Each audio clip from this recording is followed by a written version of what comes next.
Welcome back. Home Affairs Minister Dr. Aaron Motsoaledi has welcomed opposing views on the Electoral Amendment Bill.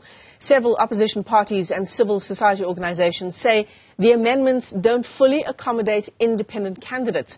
Motsoaledi appointed a ministerial advisory committee to look at ways through which the electoral system could be changed after the Constitutional Court ordered the Electoral Act be amended.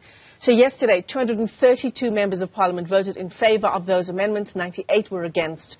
There were apparently 3 abstentions. Let's get you some analysis from the Minister, specifically to these criticisms. Dr. Aaron Motsoaledi, the Home Affairs Minister, joins us via our video link this morning. Minister, great to see you. Thanks very much indeed for coming on to give us hopefully some much-needed clarity on the thinking around the amendments to this bill, which civil society organizations, many of them, actually say takes us back insofar as the fight for independent candidates is concerned. What do you say? Morning, Michelle. Morning to the listeners and the viewers out there. Well, as I listened yesterday, especially from the political parties, each one of them was opposing the bill for different reasons from the other. In other words, each one of them have their own reasons, some of which, of course, I realized were a lack of understanding. I don't know how, because they are members of parliament. But coming to civil society, Michelle, I think on this issue of elections at the moment, there are 2 questions really that need to be answered. The first question is whether our election system must accommodate independence or not. And the Constitutional Court in this case has already ruled and instructed that independence be allowed in the provincial legislature and the National Assembly, as they are allowed, as you know, in local government, in the ward system. Now, that question is what the bill was answering, and is what was being debated yesterday. The second question, which is different... Sorry, Minister, can I stop you there? Whether... Can I stop you there, Minister? Apologies for interjecting, because I want us to deal with one issue at a time, because we're also trying to come to grips with understanding exactly what these amendments mean. So let's talk about this issue of bringing in independence. So you say you've done what was ordered by the Constitutional Court, which was to bring in independence, right? But on what terms is the question? Yes. And on what terms is the question, Minister? Because if we get down to the numbers, at the polls, at the moment, independents would need to get between 69 and 92,000 votes for 1 seat in Parliament, almost double that of a political party. I don't know about that, Michelle. I don't know. Maybe you could help me explain where you get that from. But let me explain that, because that's another confusion that is on. There are 2 different acts here that are at play. The Elections Commissions Act, which was passed in 1996, that is the act which is the founding document of the IEC. In its regulation, not in an act, in the regulations of an act, they declared then in 1996 that when a grouping want to register a political party, they need 1,000 signatures. That is for registering a political party, not for being on the ballot paper to register your political party, because they said we need to show that we have got some bit of support, so that we don't just register a party of 5 people who come and say it's a political party. At that time, there was no independence, so nothing could have been said about independence. Now, fast forward now, 2022, Parliament passes a bill, and the agreement is that there need to be qualifying criteria for independence, because you can't have a situation where every human being becomes an independent. We have got a ballot paper of 1 million people, or even 1,000 people. That will be a messy elections. It will definitely kill the whole process of elections. So there ought to be some qualifying criteria, and 2 of them are there in the bill. One is the deposit. A certain amount of money must be deposited. The second one is again to show support as an independent. Remember, independents, unlike political parties, they don't register for elections. They are not required to register for any election. They just stand up and say, here I am. They raise their hand. Now it was said that we need that qualifying criteria in order to make the election manageable. That's the reason, the whole reason about it, manageability. That not everybody can just be on the ballot box and say, I'm an independent, because the Act allows it. So they then said they must show support, and that support must be shown in the form of signatures. Now, in this bill, they never said anything about the 90,000 we're talking about. They said the support must be based on 20% of the number of votes that were needed to win a seat in that particular area in the last election. So, and those seats, as you know, at that time were won by political parties. So that's exactly what it says. It does not talk about the 90s and the 20,000s and all that people have mentioned. It says 20% based on the previous elections in that particular area. Right. What the IEC will then do is to look at the regulations that regulate the number of political parties, whether it is at par with this present bill. That's what needs to happen. So independent candidates need up to 18,000 signatures, whereas a political party needs 1,000. No. I'm trying to explain, Michelle. I'm trying to understand. Yes, there are two different processes. In the Elections Commission's bill, which was passed in 1996, that's a long time ago, there were no independents, and they said anybody who registers, not anybody who wants to participate in elections, but anybody who wants to register a political party, which of course later will like to participate in elections, need to show a support of 1,000 people. The parties that are in parliament, that's not required because they've already shown support by virtue of winning a seat in parliament. This is about new parties. They need 1,000 signatures. That was decided back then in 1996, and it's not in the Act, it's in regulations, and I want to emphasize that because regulations get changed all the time or any time. Now, fast forward 2022, we are passing a bill which for the first time in our democracy incorporates independence. And then it then says, in order for there to be a qualifying criteria, you can't just allow anybody waking up and say, I'm an independent, I want to be on the ballot. They also need to show some form of support. And that support was pegged at 20% of the minimum seats that were needed by parties to win a seat in parliament in the last election. So this is a different process. I am saying what is, and I'm saying 20%, not 20,000, 20% of what was needed. And there are parties which might not have needed less than that. Right. Now, I am saying this looks like a discrepancy, and it will be if it's allowed to stay.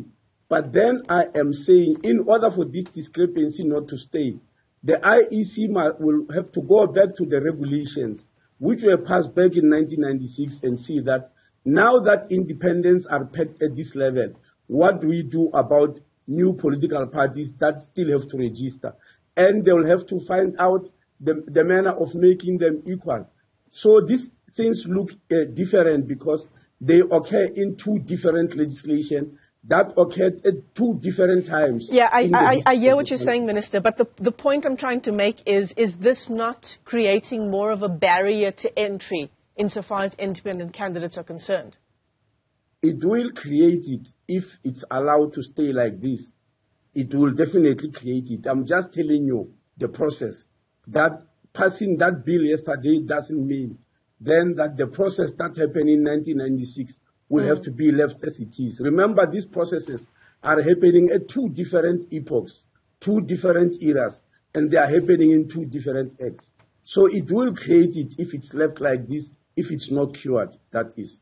Minister, can I ask you, the change of this bill from a Section 76 bill as a bill that would affect the provinces to a Section 75 bill as a bill that does not affect the provinces. Can you talk us through very quickly the rationale behind that? Unfortunately, I'm sorry, you will have to talk to Parliament about that, members of Parliament, because in the department we don't take bills, and nor are we very much experienced in how bills are taken. That is called taking, and it's a decision taken by Parliament, not us. Well, can I ask for your comment then on, whether you believe there was enough public consultation in the run-up to this bill, the amendments to this bill being passed in Parliament?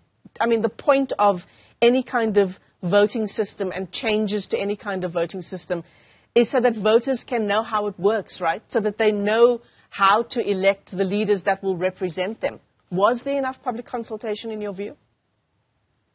Michelle, we're given only 24 months. This was not an ordinary process. The Constitutional Court clearly said we are given 24 months, and we have got to work backwards in that 24 months and decide what you can do in 24 months. So what we have done when we submitted the bill to Parliament was to fit into that 24 months. I agree with you, and I said it even in my speech yesterday, that changing an electoral system takes much longer. So what we did was just to accommodate independence as the Constitutional Court has instructed. I can assure you there was no way in 24 months that we could have done the second question, which, by the way, you stopped me from answering and said you want one question at a time. Now I can see you are bringing it forth, whether changing an electoral system will be undertaken in such a short space of time, and my answer is no. That's why what we did was just to insert independence within these 24 months. There is what you call, I don't know whether it's a misunderstanding or it's deliberate misleading, which was even done by political parties, which want people to believe that within that period of 24 months, we could have changed the electoral system to a constituency-based system. Let me inform you, Michelle, there are no constituencies in South Africa for provincial parliament and also for the National Assembly. The Demarcation Act, which gave birth to a demarcation board, is based on local government. That's why it's called a Municipal Demarcation Board Act. There is no act now for a body, a demarcation body like the one in local government, to demarcate the country into 200 constituencies as it was proposed. Now, for that to happen, you need to go to Parliament, start an act which will go through all these processes that you are mentioning, broad consultation for people to understand it, how that work will be done. Once that act is passed, you then establish a demarcation board, like we did for local government. And after the demarcation board, it starts demarcating the country as it was proposed into 200 constituencies, which up to now do not exist. There are no 200 geographic entities in South Africa that are called constituencies.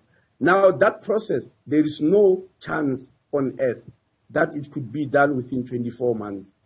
And that is the second question which people believe should have happened. And practically, it was just not possible. 24 months, 2 years, Minister. It's a long time. I mean, the critics of what's unfolding now are saying, and One South Africa, Musi Maimane, its leader, is saying, that we've missed an opportunity here for some groundbreaking change to our electoral system. The intention, as you've just outlined as well, Minister, and you've said it's impossible, the intention was to have a direct election via a constituency model. I mean, is the ANC trying to block that with the amendments to this bill and have the 2024 elections pre-amendments? No, Michelle, all we are saying is that we are not blocking anything, and you can read my speech. I said as to what must happen after this bill was passed in 2024 elections, the people of South Africa will decide, and Parliament will decide. And if you read Section 15, paragraph 15 of the Act, of the judgment, you realize that Judge Madlanga said the same thing, that this judgment is not about a new electoral system of South Africa. In fact, maybe give me a chance, because it's just 5 lines, to read it to you so that you understand. he said, let me mention that a lot was said about which electoral system is better, which system is better affords the electorate accountability, etc. That is this territory, this judgment will not venture into. The pros and cons of this or that other electoral system are best left to Parliament, which has the mandate to prescribe an electoral system. This court is only concerned as to whether the chosen system is compliant with the Constitution or not. Close quotes. Now, that is the process that they are looking for. And it doesn't necessarily mean that because it's being set by my man, then he is correct. So we are not blocking it. We are just saying it's not a debate for now in this particular bill. If it becomes a debate later, of course, the people of South Africa has got the right to enter that debate and talk about it. Yeah, I mean, the point is that Mmusi Maimane is not the only one to criticize the bill on exactly that basis. There are 77 civil society organizations that have also added their voice on that exact same topic, Minister. The point was that these amendments were meant to allow the public to ultimately elect the people that they want to see representing them. But that's all the time we have this morning. Home Affairs Minister Dr. Aaron Motsoaledi, thanks very much indeed for weighing in.